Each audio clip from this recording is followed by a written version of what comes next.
I'm so proud that the president and the vice president are visiting Georgia. Perhaps they're on their way as we speak. Maybe they're there now to console. But also, I want to recognize that the president, early on, when he made his speech to the nation about COVID, he talked about AAPI, anti-AAPI violence in our country and how it had to stop. AAPI violence in our country. Speaker Pelosi addressing President Biden and Vice President Harris's trip to Georgia just a few moments ago.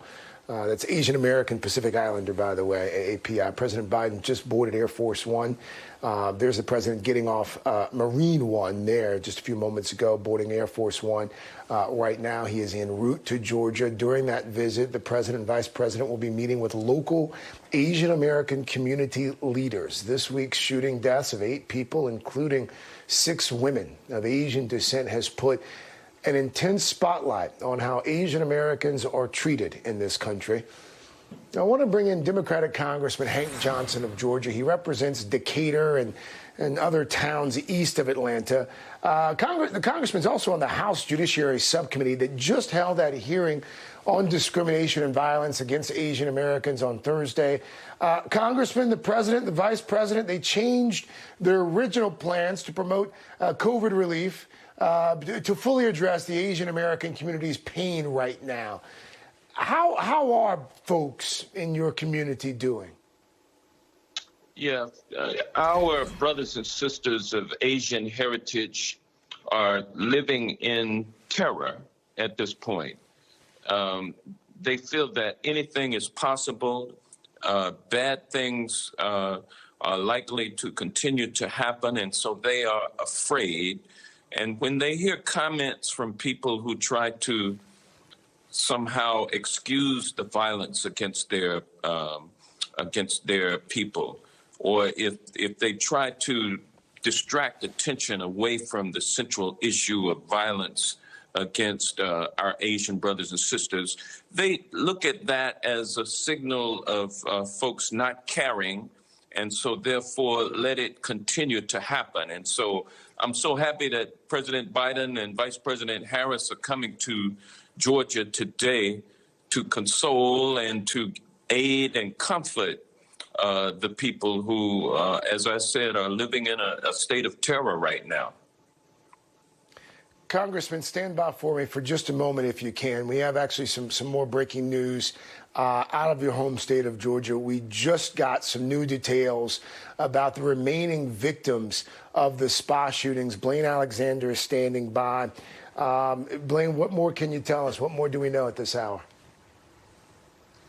Well, Craig, we have just within the past few minutes learned the names of the 4 remaining victims, the 4 who were killed during that rampage on Tuesday. I'm going to read them off to you. Soon Park, Hyun Grant, Suncha Kim, and Young Yu. Those are 4 people that were killed between the spa that's right behind me and this spot where I'm standing, just across the street. The 4 individuals that were killed, we know that they range between the ages of 51 to 74. These names were, of course, being held up because Atlanta police were having a very difficult time getting in touch with family members. They worked with the consulate to make this happen. Some of the family members, we understood, lived overseas, so it was taking a long time to notify them. But again, those names have just been released, so we now know the full breadth of the 8 names, the 8 lives that were taken during this attack this week, as just released by the Fulton County Medical Examiner's Office here in the Atlanta area, Craig. Okay.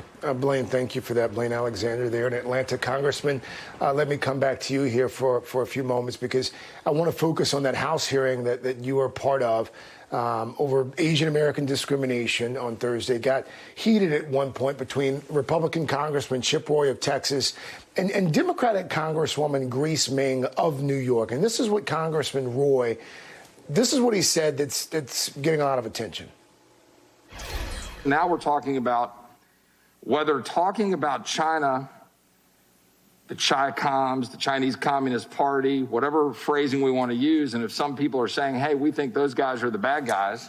Your president and your party and your colleagues can talk about issues with any other country that you want, but you don't have to do it by putting a bullseye on the back of Asian Americans across this country, on our grandparents, on our kids.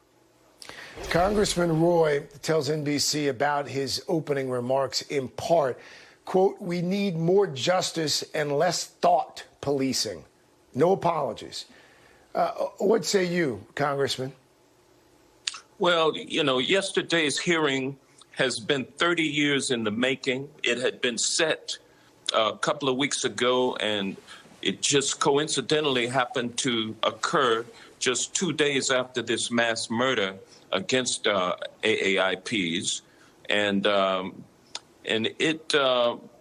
to have this hearing at an opportunity to show solidarity and compassion for the AAPI community, Chip Roy, my colleague, could not help himself but to express those old racist, xenophobic ideas about the Chi-Coms and anything else you want to call them. It's, I think, what he said. He even went back to the old-fashioned institution of lynching and sanctioned it in this country. And this is at a time when people needed they needed some healing. They needed to be assured that we are with them. And so it's very disappointing that that attitude still exists. There's a vein of it running through our Congress, people expressing those attitudes. And Donald Trump is the one that gave the signal to open the floodgates, and it's okay to speak like that and say whatever's on your mind. And when it comes time or an opportunity for you to apologize, you are still too arrogant and self-centered and lacking in compassion to even acknowledge that perhaps you offended someone. Couldn't even get that out of Chip Roy. And it's Congressman Johnson, Congressman Johnson, really quickly, I want to give you an opportunity, because you just said that Congressman Roy, in his comments, endorsed lynching, and I'm not sure that's what you meant to say. I just wanted to give you an opportunity to clarify. I did. I absolutely meant to say that he endorsed the old-fashioned institution of racism. I mean, of lynching.